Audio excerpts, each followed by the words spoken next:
তোমার আর তোমার আল্লাহর মাঝে কোনো গোপন আমল আছে নাকি যেটা আল্লাহ ছাড়া কেউ জানে না? জীবনে আমাদের প্রত্যেকের এমন কিছু গোপন আমল, ইবাদত আর দান সদকা করা দরকার যেটা দুনিয়ার কেউ জানে না, জানে আমার রব আর জানি আমি। এরকম দান থাকার দরকার আছে না নাই?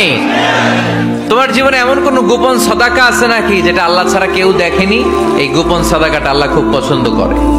এখানে মাদ্রাসা আজকে আমার ভাই অমুক ভাই দিবেন 2 লক্ষ টাকা, বলেন মারহাবা। এটা উনি আল্লাহর জন্য দিতে পারে, মারহাবার জন্য দিতে পারে, ঠিক কিনা? কিন্তু রাতের আধারে রাস্তার পাশ দিয়ে হেঁটে যাচ্ছেন, মসজিদের দান বাক্সটা লেখা, উপরে সাইনবোর্ডে লেখা মুক্ত হস্তে আল্লাহর ঘরের জন্য দান করুন। কেউ নাই, কাক পক্ষী নাই। রাত বাজে 2টা, হঠাৎ করে পকেট থেকে 1000 টাকার বা 100 টাকার কচকচে নোটটা আপনি দান করে দিলেন। ওই দানটা 1 কোটি টাকার দানের চেয়েও বড় দান। কারণ দুনিয়ার কেউ তখন দেখে নাই, দেখেছে কে?